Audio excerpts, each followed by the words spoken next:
Mic check 1 2 1 2. It's the Y2K collector, and somewhere between optimism and pessimism lies pragmatism.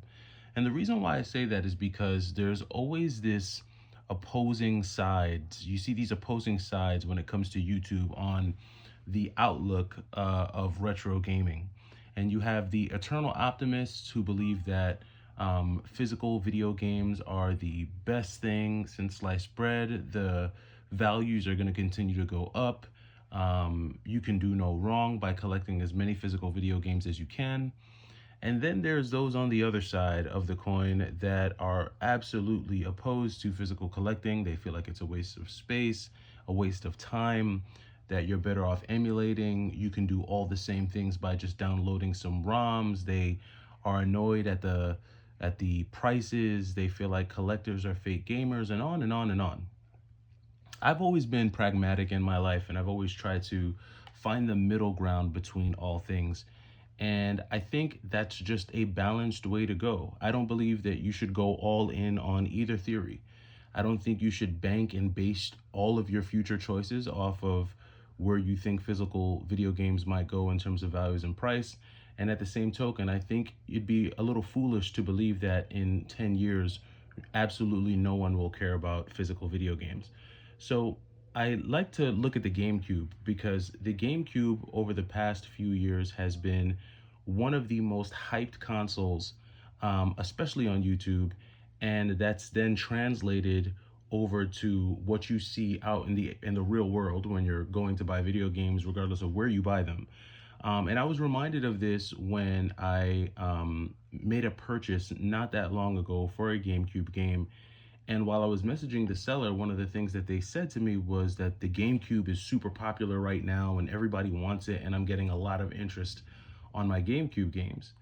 And so it made me think, are GameCube games still that hyped up in 2025? And I just decided to look at the games in my own collection just to kind of see where we stand. Now, there's a few different categories when it comes to the GameCube, and we'll go through them. Now, when it comes to the GameCube, you do have games that were released on a number of platforms for the 6th generation.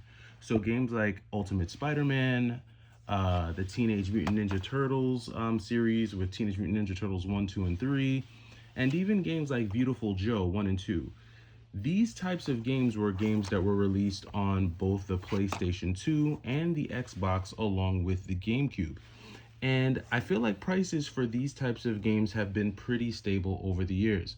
Maybe they saw a little bit of a bump during the massive run-up of 2020, but for the most part, these games are a consistent $25 to $30. And I think the biggest part of the reason is that these are fun games to play. Now, whether you choose to play this on the PlayStation 2, GameCube, or Xbox, that just really boiled down to preference and what console you had at the time. But I think in 2025, it does vary. I honestly prefer to play some 6th generation games on the GameCube. I think Beautiful Joe and Spider-Man and even Ninja Turtles look better and play better on the GameCube versus the PlayStation 2 or Xbox. But then you have other games from the 6th generation that I kind of go on the other side of the fence. A good example of that would be games like Hulk Ultimate Destruction or Spider-Man Armageddon. I personally prefer to play those games on the PlayStation 2 because I just feel like they look and run better. So when it comes to games like these, you can play them on a number of consoles, but it's really just a matter of preference and what you enjoy at the time. But I feel like the hype around these hasn't really shifted or swayed up or down. They're just pretty consistent. These are like, I don't know, these are just like, perennial good games to play and have in your collection. I feel like these are all solid titles. So there's not much hype around games like this. But then there's that other category of GameCube games when you look at games like Karuga, or games like Pikmin, or even games like The Legend of Zelda Wind Waker. Now, these are games that at one time were fantastical on the GameCube. These were highly coveted and highly sought after. But we saw a real price drop and a real drop in value for these games because they were all ported to what? The Nintendo Switch. And it's something that we've seen happen with a lot of Nintendo Switch games and a lot of GameCube games. And I think the Switch, in a lot of ways, has sucked the thunder, stole the thunder from a lot of its predecessors, including the GameCube. I would say they've done that with Wii games and 64 games, so on and so forth. And then when it comes to like the Super Nintendo, Game Boy, NES, forget about it. They just gave you a whole virtual. They just made emulating easy easy for you that love emulation, because you can just go to their eShop and just pretty much play all their games on the Nintendo eShop. So I feel like when it comes to games like these, while the hype is gone, these are still games that GameCube collectors will pick up, because there's a lot of nostalgia tied to these games. They were originally on GameCube. They were only for the GameCube, so you weren't really able to play these games on other consoles, unlike the first three that we saw. And I think these types of games are games that some GameCube collectors may pass on, because they might feel like, you know what, I'd rather play it on the Switch, or I can play it on the Switch, or even when it comes to the case of Pikmin, I can play it on the Wii, or Wii U for that matter. So I think when it comes to games like these, maybe with Ikaruga being the exception, because this is more of like a niche type of game. It's a shoot 'em up, it's a top down shoot 'em up. So if you're a big fan of shoot 'em ups, you're gonna want to try and have all the shoot 'em ups you can. That's just how shoot 'em up collectors are. And that might be a little bit different, but I feel like the desire for these games definitely will have gone down from their height, especially prior from where they were prior to their updates being re-released on the Switch. So that's what I think I see happening with these types of games on the GameCube. But then you have games that are still stuck on the GameCube. Games like Star Fox Adventures and games like Super Smash Bros. Melee. Now, we're never going to see a port of Super Smash Bros. Melee to another Nintendo console. Why? Because we don't need one. Every Nintendo console post N64 got its own version of Super Smash Bros. And then Super Smash Bros. Originated on the Nintendo 64. Then on the GameCube, we got Smash Bros. Melee. The Nintendo Wii saw Smash Bros. Brawl. And then Wii U saw Smash Bros. Wii U, until we got to the Nintendo Switch, and now we're at Smash Bros. Ultimate. And if they do come out with a Switch 2, I'm highly, highly interested to see what type of game they're going to come out with for Smash Brothers, because it's really hard to beat Ultimate. I really don't know what they're going to do there, but I'm sure Nintendo has something amazing up their sleeve. I say virtual reality. Virtual reality, anyone? We'll see what happens. Next up, we have a game like Star Fox Adventures, which obviously was not as popular and it was not as fun as a game like Super Smash Bros. But this one is much more nostalgic to me, because this was the first game I think I got for my GameCube back in 2002, when I got my first GameCube. And Star Fox, while it is a fun game, it's not the most amazing game on the GameCube. It's not amazingly fun, but it is an interesting twist on Star Fox. We're so used to Star Fox being one of those like first person space shooters, that seeing Star Fox in this open, kind of like somewhat open world action adventure game was really cool to me. The fact that you had these different weapons and things like that, I thought it was cool.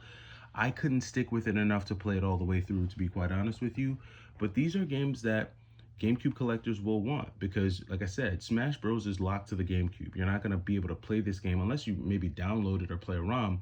But both of these games are games that you're really only going to get on the GameCube, and I think that makes these still sought after. The prices aren't inflated, and I don't think there's a ton of hype around it, but these, much like the first batch, are going to be games that most collectors will add to their collection if they're collecting for the system. Now, you have other games on the GameCube, in my opinion, games like Wario World, which is a fantastic like action adventure beat 'em up style game. Then you have games like Chaos Field, which is another shoot 'em up type of game, another top down shooter. And then you also have games like Billy Hatcher. Now, these are games that have not received a port to the Switch yet. I would not be shocked if games like these got a port to the Switch too, or if we saw their sequel on the Switch too. Now, in the case of Chaos Field, this did get a re-release on the Nintendo Wii as part of a shoot 'em up collection. So this did get a re-release on a later console. I don't know if it's been released on any other console post the Wii, but Chaos Field is again another one of those niche type of games that I think people who are into shoot 'em ups, if you like the GameCube, you're gonna want to grab every shoot 'em up you can for whatever system you have. That's just how shoot 'em up fans are. And so it's a very niche game, and I think people like it. Wario World and Billy Hatcher are honestly, in my opinion, examples of the hype dying down on the GameCube. These were games that were easily $100 games a couple years ago, and they've gradually and slowly gone down to where they're now maybe $50 to $60 games. Billy Hatcher, I would say, is probably a lot harder to find than a Wario World, so there's definitely going to be more hype around that game. People will probably be more willing to pay for a copy of Billy Hatcher, especially if it's complete in box. Wario World is a lot more accessible. In fact, I've seen this game multiple times pop up on GameStop's website, and I've even seen copies of this complete in box at GameStop's. So Wario World is very accessible. Billy Hatcher, not so much. But again, the price drop in these and the willingness that I'm seeing people are willing to let this game sit on a shelf. They're not going after this, although this is a very fun game, very, very fun game. It's a short game, but it's a fun game. And to me, that's just an indicator that the GameCube hype is not where it once was. People will still collect for it because it's Nintendo, and people are always going to collect for Nintendo, but I just don't see the hype being there anymore. And when it comes to games like this, games that have not yet received a port to the Switch or any type of re-release or sequel, these are titles that collectors will seek after when trying to pick up or build their GameCube collection. But only time will tell as the Switch 2 releases, and we'll see what happens with games of this tier. And then last but not least, of course, we have the heavy hitters on the GameCube. Games like Metal Gear Solid Twin Snakes, Fire Emblem Path of Radiance, or even Lost Kingdoms 2. Now again, these are another set of games that I'm pretty sure are locked to the Nintendo Switch. That are still locked to the GameCube. I don't know if these are going to get ports to the Switch. I know Metal Gear Solid Twin Snakes is not on the HD collection for the PS3, which is actually shocking. I would have figured they would have put every Metal Gear Solid on that disc. And if I'm wrong, somebody let me know. Please leave me a note down in the comments. If they've re-released Twin Snakes on any other console or on any other later generation than the GameCube, I'm interested to know. Same thing with Path of Radiance and Lost Kingdoms. But these are games that have always been historically expensive on the GameCube, and it's because these are games that I believe are still locked to the GameCube. They have not received any ports or any sequels of significance on consoles like the Nintendo Switch. And perhaps when the Switch 2 comes out, we may see a revival of these series, including Lost Kingdoms. But these are all quality games. A little tactical spy espionage type game, a very nostalgic and memorable, notable RPG, and then of course a cool little action RPG as well. So, these are great GameCube games, but I don't know if these are enough to maintain the hype, because much like the last three games that I showed you, these games are also steadily dwindling down in price. Lost Kingdoms at one point was a $175 game. Now it's maybe around $125, $130. So even these are slowly dwindling down. Fire Emblem is now down to $215, $210 from its highs. We all know how much that game was. It was easily a $250, $275 game.